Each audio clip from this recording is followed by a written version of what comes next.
చాలా ఇబ్బంది ఉంటుంది. ఎందుకంటే ఏ రోజైనా మనం మార్కెట్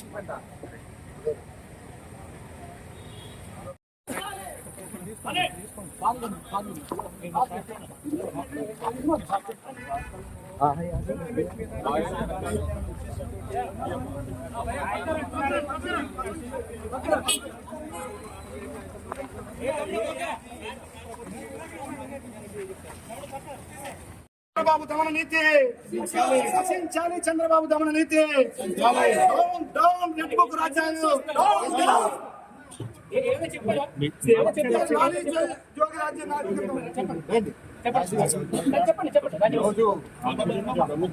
ఒక్క నిమిషం ఆగండి అందరూ కొనుక్కున్నట్టు కొనుక్కున్నాం.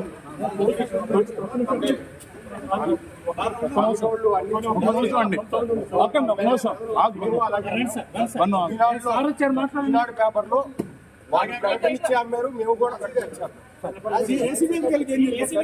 ప్రభుత్వం కక్ష సాధింపు చర్యగా ఈరోజు మా నాన్నగారి మీద కక్ష పూరితంగా నన్ను అరెస్ట్ చేస్తా ఉన్నారు. స్లోగా చేయండి, స్లోగా చేయండి, ఆయన తొయ్యొద్దు. ఎందుకు వస్తున్నారు? అమెరికాలో చదువుకొని వచ్చాడు, ఎంఏ చేశాడు, డిలాయిట్ లో జాబ్ చేసి వచ్చాడు. అసలు అమాయకంగా ఎటువంటి తప్పు చేయనటువంటి మా కుటుంబాన్ని నా మీద కక్ష ఉంటే ఉండొచ్చు చంద్రబాబు నాయుడు గారికి, నా మీద కక్ష ఉంటే ఉండొచ్చు లోకేష్ కి. ఎగిరిగోల్డ్ ఏంటి బాబు? ఎగిరిగోల్డ్ ఆస్తులు ఆల్రెడీ అటాచ్మెంట్ లో ఉన్నాయి.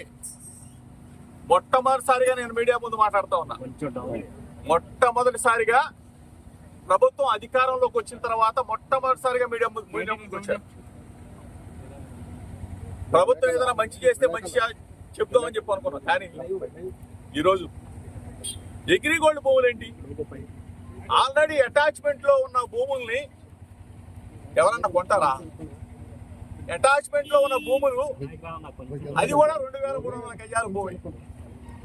ఆ 2300 గజాల భూమిని ఈనాడు పేపర్లో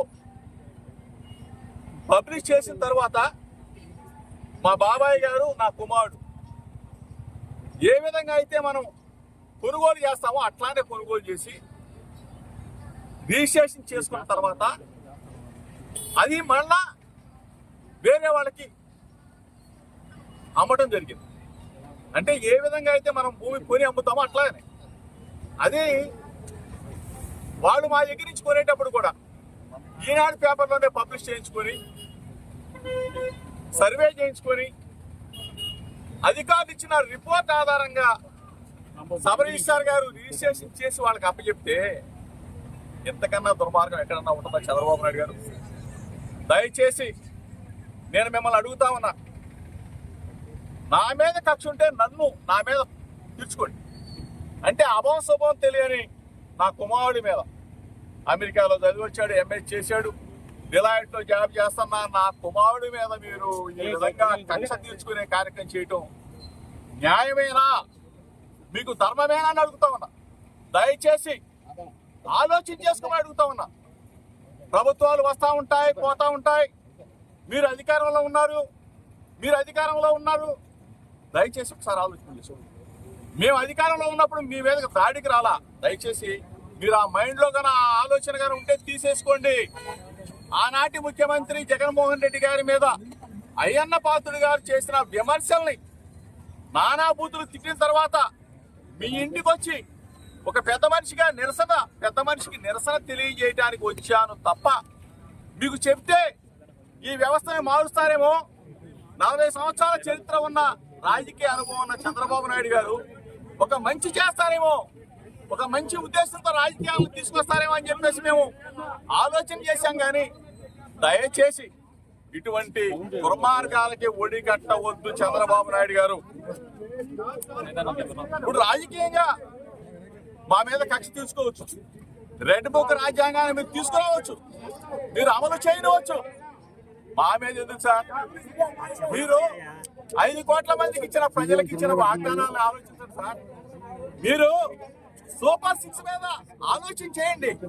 ఆ సూపర్ 6 అమలు చేస్తే అందరూ కూడా ఆనందంగా ఉంటారు. అంతేగాని డైవర్షన్ పాలిటిక్స్ చేస్తూ అభంశుభం తెలియని పిల్లల మీద ఏంటి సార్ ఇది? దయచేసి మీకు కూడా పిల్లలు ఉన్నారు, మీకు కూడా పిల్లవాడు ఉన్నాడు. మీ ఇంటికి మా ఇల్లు ఎంత దూరమో మా ఇంటికి మీ ఇల్లు కూడా అంతే దూరం సార్.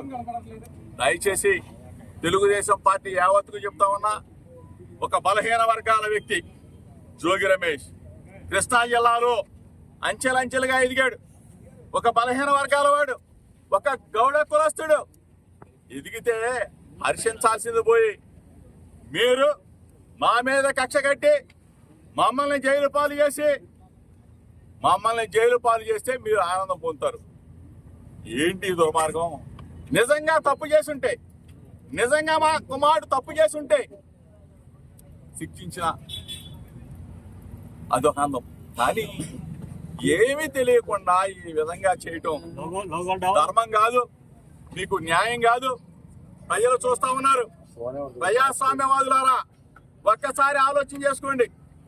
నేను వస్తా విజయవాడ నడిబొట్లో ఎక్కడైనా సరే రమ్మని చెప్పి అడుగుతా ఉన్నా. ఆంధ్రజ్యోతి రాధాకృష్ణ గారు ఎన్నిసార్లు రాస్తారండి? ఎన్ని మీరు మారుస్తా ఉన్నాయంట. జోగి రమేష్ అంట అసలు ప్రభుత్వం మీద మాదా? ప్రభుత్వం ఉన్నప్పుడే అటువైపు కన్నెత్తి చూడలేదు జోగి రమేష్.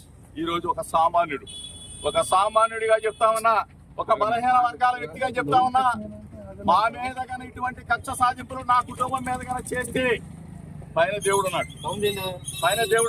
చంద్రబాబు నాయుడు గారు పైన దేవుడు ఉన్నాడు. ఈ రోజు మీరు అధికారంలో ఉండొచ్చు, మీరు మమ్మల్ని పొక్కొచ్చు, కేసులు పెట్టొచ్చు, రెడ్ బుక్ తీయొచ్చు. కానీ మీకు మనస్ఫూర్తిగా చెప్తా ఉన్నాం, మంచిని మీరు ఇంత దుర్మార్గంగా ఒక చిన్న కుర్రోడిని తీసుకొని, ఏమీ తెలియని కుర్రోడిని తీసుకుని మీరు అరెస్ట్ చేయాలా, జైల్లో పెట్టాలన్న ఇటువంటి వంకర బుద్ధిని మార్చుకోండి. ఇది ప్రజాస్వామ్య వదులరా, ఇది గుర్తించండి. నేను గానా నా కుటుంబం గానా ఎగ్రిగోల్డ్ ఆస్తులో కానీ ఏదైనా తప్పు చేస్తుంటే విజయవాడ నడిబొడ్డులో ప్రజల సాక్షిగా అవసరమైతే ఉరేసుకుంటాం. తప్పు చేస్తుంటే ఉరేసుకుంటాం. అంతేగాని ఇట్లా మమ్మల్ని బలహీన వర్గాలను వేధించడం న్యాయమా, ధర్మమా? చంద్రబాబు నాయుడు గారు, మీకు న్యాయమేనా? చంద్రబాబు నాయుడు గారు